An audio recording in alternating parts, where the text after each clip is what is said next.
Bem-vindos ao canal. Hoje eu vou falar sobre o livro A Inocência e o Pecado de Graham Greene. Esse é um livro de uma editora portuguesa, um livro da década de 70, que vocês encontram em sebos. Esse livro não foi editado aqui no Brasil, não tem reedições novas aqui. Então, para a gente comprar ele, tem que ser nessas edições portuguesas, é bem barato, inclusive. Assim, a gente encontra aqui muitas palavras diferentes, principalmente na tradução das gírias para o português, aí usa uma gíria de Portugal, né? E a gíria ela é muito viva, ela muda muito. Então, assim, a gente encontra aqui algumas palavras bem diferentes mesmo. É até, assim, desafiador isso, eu acho interessante. É um estilo de livro que, quando começa a leitura, não sei se para todos, claro que para todos não será assim, mas eu custei engatar na leitura desse livro. Achei um início bem árduo. Achei um início, assim, os capítulos iniciais eu tive que fazer um esforço para ler. Mas à medida que fui lendo, eu gostei muito do livro. da, Principalmente da metade para o final, assim, eu senti muito prazer de ler esse livro. Gostei muito de ler esse livro, tá? É um livro interessante, é um livro diferente. Ele trata do submundo inglês do período entre guerras, de quadrilhas, gangues, conflitos entre essas gangues. Há um suspense aqui, um suspense policial logo no início. Temos um assassinato. Um homem é assassinado, mas a notícia nos jornais e a análise da polícia, do legista, é de que ele teria tido morte natural. Então isso gera assim uma surpresa até nos próprios criminosos. Mas de cara a gente tem um assassinato, de cara a gente tem um personagem que sabe que vai morrer.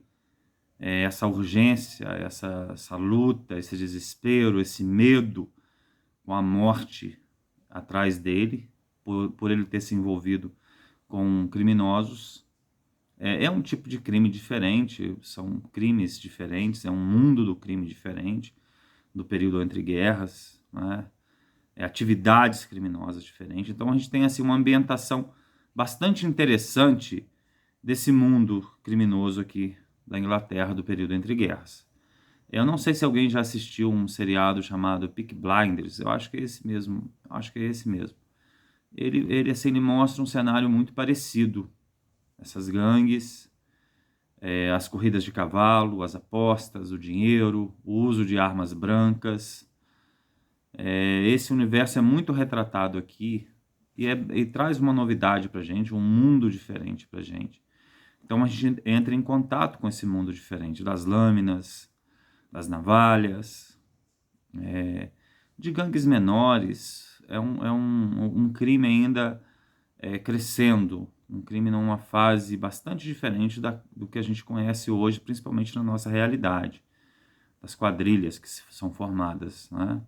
Até, inclusive, com o produto do crime, ele é outro, diferente do que a gente conhece hoje, do que a gente conhece hoje, principalmente ligado às drogas, né? Hoje o crime está muito ligado às drogas, e aqui é uma época que ainda não está ligado a isso especificamente, né? Não é o grande motor do crime. E os outros motivos, a traição, a ganância, o desejo de ganhar dinheiro, a ambição, as traições, né? As delações, a punição por alguém que muda de lado. Então nós temos essa realidade retratada aqui, e a realidade das corridas de cavalo, das apostas. É isso que a gente vê nessa parte desse livro. E assim, é um universo bastante diferente que nos é apresentado aqui. Bem, isso é uma parte do livro, mas a parte mais interessante desse livro é que ele faz uma reflexão metafísica sobre o mal. Aqui nós temos três personagens centrais dessa história, que é o Pink, a Rose e a Aida. Pink e Rose são dois adolescentes, um tem 17 anos, o outro 16, Mas Pink, assim, é um vilão muito bem construído. É um vilão muito interessante. Ele é aqui um arquétipo do mal. Ele aqui é uma encarnação do mal. Um jovem de 17 anos que assume a liderança de uma gangue aqui, tá? E ele vai se destacar por essa capacidade, por essa inteligência e por essa capacidade de fazer o mal, de ser implacável. Ele é religioso, muito religioso. O autor chama muita atenção para o fato dele ser católico. Há uma importância muito grande, há uma diferença muito grande dessa questão teológica na relação dele com o mal e com a culpa, principalmente numa Inglaterra majoritariamente protestante, né? E esse Pink conhece uma jovem, uma menina chamada Rose, que é a encarnação da inocência, da pureza. Assim, ela é uma moça que que encarna a inocência virginal. É uma menina completamente pura, completamente inocente, completamente bondosa, uma encarnação do bem. E os dois passam a se relacionar, né? Os dois passam a se relacionar.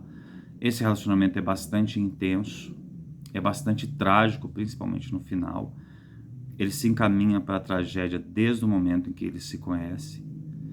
E esse Pink, ele representa o mal de forma metafísica aqui, porque é um mal que ele não rejeita partes da vida, ele rejeita a vida como um todo. Ele é uma negação da vida, ele rejeita a vida. Ele é uma figura que veio do submundo da Inglaterra, perdido entre o crime, entre marginais, entre prostitutas, ladrões, assassinos. Ele cresce nesse submundo, mas ele tem uma postura aristocrática de superioridade com relação a tudo aquilo que é humano, a todos os prazeres. A todos os prazeres ele rejeita profundamente. Ele rejeita todos os prazeres, ele rejeita todos os contatos humanos. O contato dele aqui é a liderança dessa quadrilha, mas ele não tem emoção nenhuma ao se relacionar com as pessoas. E toda vez que essas emoções aparecem, ele tem uma rejeição, uma sensação muito ruim. Ele não suporta a intimidade. Eu diria até que aqui ele encarna um pouco desses assassinos seriais que a gente vê aí aparecer com muita frequência em documentários, em histórias, enfim.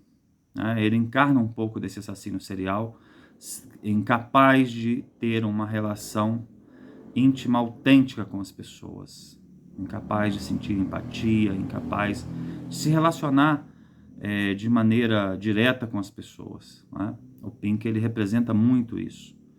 E ele, ao representar isso, ele tem assim uma postura bastante destrutiva. Ele rejeita tudo. Ele tem um desprezo por tudo, por ter essa postura aristocrática, embora tenha vindo do submundo muito marginal da Inglaterra, ele tem essa postura aristocrática, que ele despreza os prazeres, ele despreza os comportamentos, ele despreza os sonhos, ele despreza os desejos das pessoas, e particularmente ele não bebe, ele não fuma, e não faz outra coisa que complementa isso, tá? Ele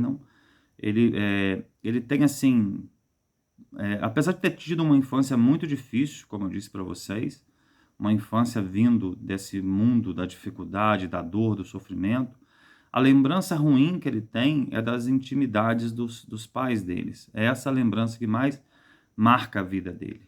Aí toda vez que ele vê uma mulher, ele sente um certo nojo, uma certa aversão, um certo ódio ao se lembrar disso. Ele tem assim uma aversão muito grande por isso. Aqui assim meio que ele inverte, ele tem uma necessidade do absoluto, mas uma necessidade do absoluto na versão malvada dessa necessidade, não do bem. Ele perverte aqui o ato da criação ao destruir, ao querer destruir Ele tem uma intenção de destruição muito grande. Ele tem uma pulsão destruidora muito grande aqui, que a gente pode até usar um pouco associar isso a uma pulsão de morte muito grande, que inclui ele próprio nisso, tá? Então, assim, ele tem uma postura meio desencarnada, espiritual, uma separação do espírito da carne, e ele vê os corpos como uma maneira de atingir os seus objetivos, de se satisfazer com os corpos alheios. E não é num sentido aqui erótico e sexual, não. É de usar esses corpos para atingir os objetivos que ele tem, para atingir as metas que ele tem, que são metas extremamente destrutivas. Ele já alcançou uma certa condição material, ele já possui uma certa quantidade de dinheiro, embora seja muito jovem, mas ele isso não o satisfaz, porque ele despreza tudo que os seres humanos fazem. Então aqui ele aqui fazendo uma citação, inclusive, ele é um espírito da negação. Ele é um espírito que tudo nega, ele é um espírito de destruição e extremamente jovem. O autor escolheu um personagem muito jovem, talvez até para marcar essa ideia metafísica e absoluta de que o mal não tem idade, de que o mal tem essa manifestação, independente de se acreditar que ela seja uma manifestação sobrenatural ou não. Um mal, como eu disse para vocês, que se contrapõe ao bem, a própria ideia de Deus, como uma possibilidade de ser absoluto, porque numa paródia, uma paródia satânica aqui da criação, ele é o destruidor, é aquele que quer destruir. Então, assim, a história é bastante interessante nesse sentido. Temos uma terceira personagem chamada Aida, que mostra bastante o desprezo que o autor sente, o próprio autor sente, pela essa postura cômoda, essa postura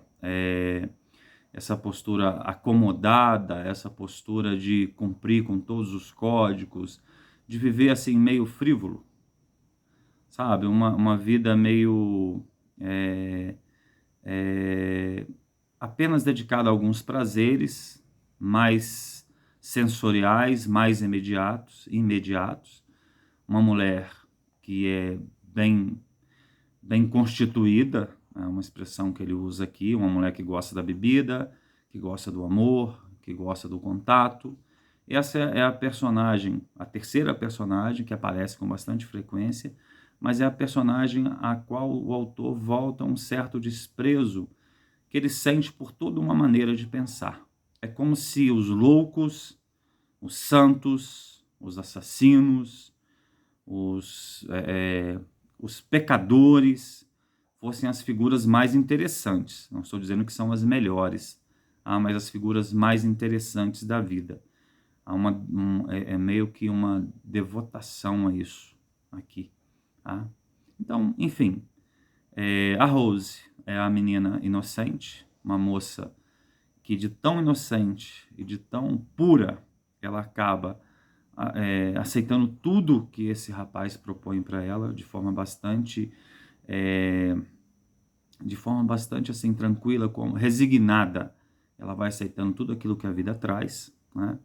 E o Pink, que é esse rapaz, essa figura que encarna o mal, ela lembra outras figuras da história que também foram pessoas que abriram mão do álcool, abriram mão do vício de certa forma, né? Em nome de um outro tipo de pureza, mas uma pureza extremamente fatal. Eu já usei essa expressão aqui outras vezes, né? Uma pureza fatal de pessoas que fizeram coisas muito ruins e constituíram, foram líderes de regimes muito destruidores, né? Homens que não bebiam, que não fumavam e que não se entregavam a outros prazeres também. Não eram famosos por isso. Aí, o primeiro da lista para mim é o Robespierre, e aí nós temos outros do século XX, que construíram regimes, que lideraram regimes extremamente cruéis e assassinos, né? Há uma gradação entre eles, sim, há um nível de perversidade diferente entre eles, um número de vítimas diferentes entre eles, mas eles lideraram regimes extremamente assassinos. Homens que não bebiam, que não fumavam e que eram extremamente cruéis e destruidores da vida. Bem, é isso, eu indico para vocês, se vocês tiverem paciência e vontade de ler, nem todos vão gostar, mas é uma boa leitura. Um abraço a todos e até o próximo vídeo.